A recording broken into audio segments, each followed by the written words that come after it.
Have you ever witnessed a single moment that changed everything on a flight?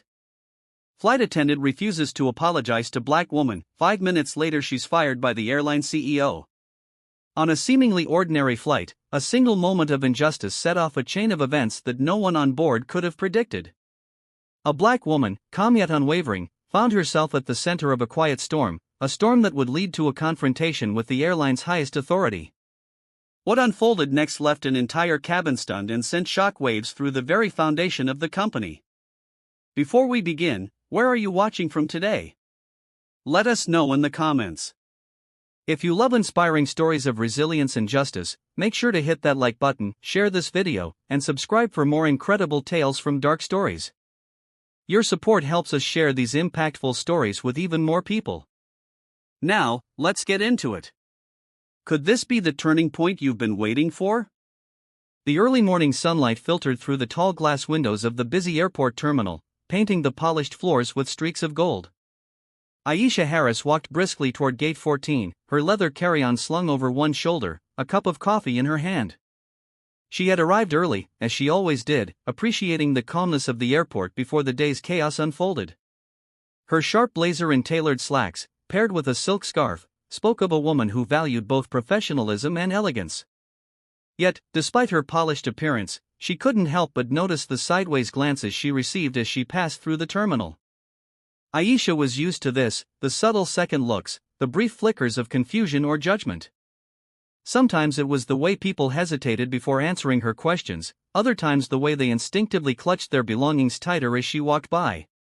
She had long mastered the art of ignoring such things, but there were moments when the sting of it lingered. Today, however, she refused to let anything ruin her mood.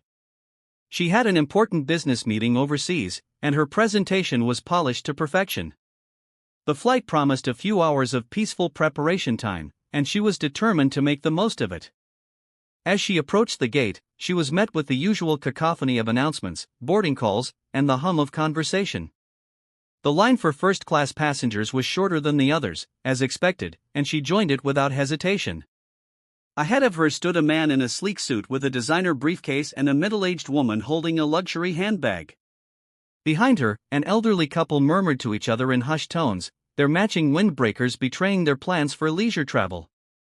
When Aisha reached the front of the line, she handed her boarding pass to the gate agent, a young man with an overly rehearsed smile.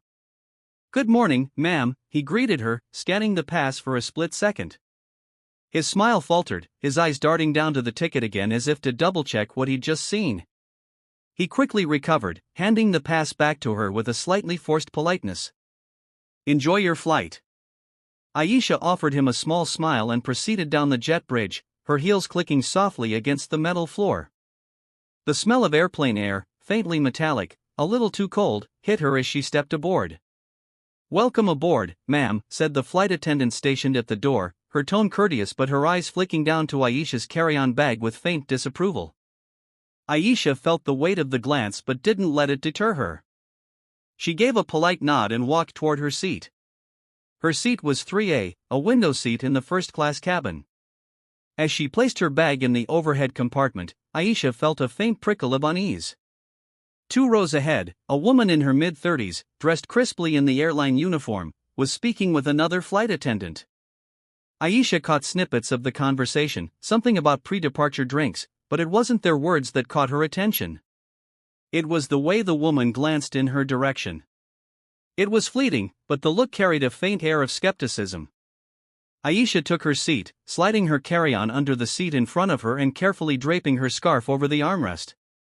She glanced out the window, watching the ground crew scurry about their tasks. The minutes passed, and the cabin filled with the low hum of boarding passengers. A man in a business suit took the seat across from her, already engrossed in his tablet.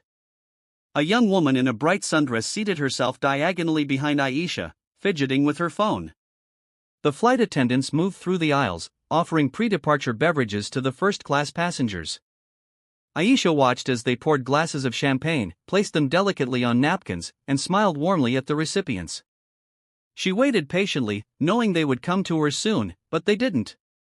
Minutes passed, and Aisha realized that while every other passenger had been attended to, no one had approached her row. She glanced down the aisle, catching sight of the same woman from earlier, the one who had glanced at her when she boarded, the woman whose name tag read Lisa Cooper. She seemed to be deliberately avoiding contact with Aisha as she moved from one passenger to the next. Aisha decided to give it the benefit of the doubt. Perhaps it was an oversight. She pressed the call button, a soft chime cutting through the cabin's quiet chatter. A moment later, Lisa appeared, her expression stiff and professional. "Yes, ma'am," she asked, her tone clipped. "Good morning," Aisha said, keeping her voice calm and even. "Could I trouble you for some water?" Lisa's eyes flicked to the untouched champagne glasses on the other passengers' trays before returning to Aisha. Her lips pressed into a thin line. "We'll be serving drinks shortly," she said curtly, without waiting for a response. She turned and walked away. Aisha blinked, her composure momentarily shaken. The response had been unnecessarily dismissive, but she chose to let it go. She leaned back in her seat and took a deep breath. Perhaps Lisa was simply having a bad day. The flight's departure was delayed slightly due to weather conditions, and the captain's voice came over the intercom to provide an update. As Aisha waited, she noticed Lisa lingering near the galley with another flight attendant, a tall man whose name tag read Jeff Wallace. They were speaking in hushed tones, but their occasional glances toward her spoke volumes. Aisha pretended not to notice.